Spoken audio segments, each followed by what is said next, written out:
ದೆವ್ವ ಮೆಟ್ಕೊಂಡಿರೋದು ಅಮ್ಮಂಗಲ್ಲ, ಈ ಬೋಳಿ ಅಂತಿನ ಸಾಲಿಯಾಗಿ ಇವಾಗ.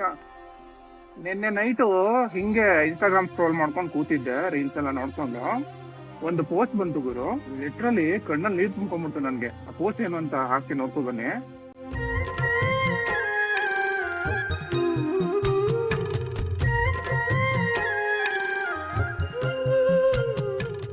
ಆ ಪೋಸ್ಟ್ ಅಲ್ಲಿ ಇರುವಂತ ವಿಷಯ ಏನಪ್ಪಾ ಅಂತಂದ್ರೆ, ಶಿವಮೊಗ್ಗ ಡಿಸ್ಟಿಕ್ ಅಲ್ಲಿ ಒಬ್ಬ ಮಗ ತಾಯಿಗೆ ದೆವ್ವ ಹಿಡ್ಕೊಂಡಿದೆ ಅನ್ಬಿಟ್ಟು ದೆವ್ವ ಬಿಡ್ಸೋರ್ ಹತ್ರ ಕರ್ಕೊಂಡು ಹೋಗಿ ದೆವ್ವ ಬಿಡ್ಸೋ ನೆಪದಲ್ಲಿ ಚೆನ್ನಾಗಿ ಹೊಡೆದಿದ್ದಾರೆ ಅವರಿಗೆ. ತಾಯಿ ಸತ್ತೋಗ್ಬಿಟ್ಟಿದ್ದಾರೆ.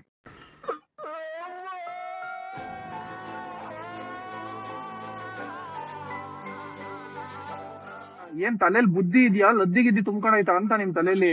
ದೆವ್ವ ಹಿಡ್ಕೊಂಡಿದೆ ಅನ್ಬಿಟ್ಟು ಬಿಡ್ಸೋದಕ್ ಹೋಗಿ ಹೊಡ್ಸ್ಬಿಟ್ಟು ತಾಯಿನ ಸಾಯಿಸಿದ್ಯಲ್ಲ, ನೀನೇನ್ ಮಗನ ಶತ್ರುನ ಗುರು ನೀನು? ಏನ್ ಗೊತ್ತಾ, ಒಂದ್ ಹೇಳ್ತೀನಿ, ನೀಟಾಗಿ ಅರ್ಥ ಮಾಡ್ಕೊಳ್ಳಿ.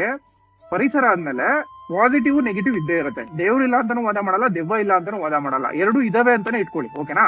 ಬಟ್ ಆ ದೆವ್ವ ಮತ್ತೆ ದೇವ್ರು ಮನುಷ್ಯರು ಬಾಡಿ ಮೇಲೆ ಬರುತ್ತೆ ನನ್ನ ಮಗನ ದಯವಿಟ್ಟು ನಂಬೋದಕ್ ಹೋಗ್ಬಿಡಿ. ಆತರ ಆಗಲ್ಲ.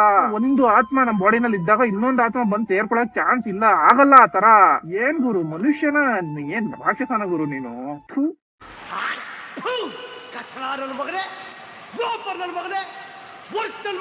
ನನ್ಗ ಫಸ್ಟ್ ಪೋಸ್ಟ್ ನೋಡಿದಾಗ ಹೆವಿ ಡಿಪ್ರೆಷನ್ ಒಂಥರ ಅನ್ಸ್ಬಿಡ್ತು. ಏನ್ ಗುರು ಇಂಥ ಮಕ್ಳೆಲ್ಲ ಇರ್ತಾರ ಅಂತ. ಬಟ್ ಆಮೇಲೆ ಎಷ್ಟು ಸಿಟ್ಟು ಬಂತು ಅಂದ್ರೆ ನನ್ ಮಗನ್ ಮೇಲೆ. ದೆವ್ವ ಮೆಟ್ಕೊಂಡಿರೋದು ಅಮ್ಮಂಗಲ್ಲ, ಈ ಬೋಳಿ ಅಂತಿನ ಸಾಲಿಯಾಗಿ ಇವಾಗ. ನೀನು ಮಗನೇ ಅಲ್ಲ, ನೀನು ಬೋಳಿ ಮಗ. ಪಾಸಿಟಿವ್ ನೆಗೆಟಿವ್ ಇದ್ದೇ ಇರುತ್ತೆ, ನಾನು ಇಲ್ಲ ಅಂತ ಯಾವತ್ತೂ ವಾದ ಮಾಡಲ್ಲ. ಬಟ್ ಅದು ಮನುಷ್ಯ ಬಾಡಿ ಮೇಲೆ ಬರುತ್ತೆ, ಅದ್ ಬಂದ್ಮೇಲೆ ಮನುಷ್ಯ ಡಿಫ್ರೆಂಟ್ ಆಗಿ ಬಿಹೇವ್ ಮಾಡ್ತಾನೆ. ಇದನ್ನೆಲ್ಲ ದಯವಿಟ್ಟು ನಂಬೋದಕ್ಕೆ ಹೋಗ್ಬಿಡಿ.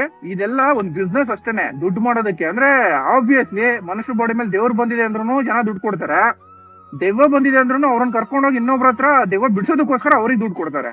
ಸೊ ಇದೆಲ್ಲ ಬಿಸ್ನೆಸ್, ಅದನ್ನ ಅರ್ಥ ಮಾಡ್ಕೊಳ್ಳಿ. ಸ್ವಲ್ಪ ಮೆಚೂರ್ಡ್ ಆಗಿ ಥಿಂಕ್ ಮಾಡಿ ಇನ್ಮೇಲೆ ಎಲ್ರು. ಎಂತಹ ಮಾತು ಹೇಳಿದ್ರಿ ತಂದೆ.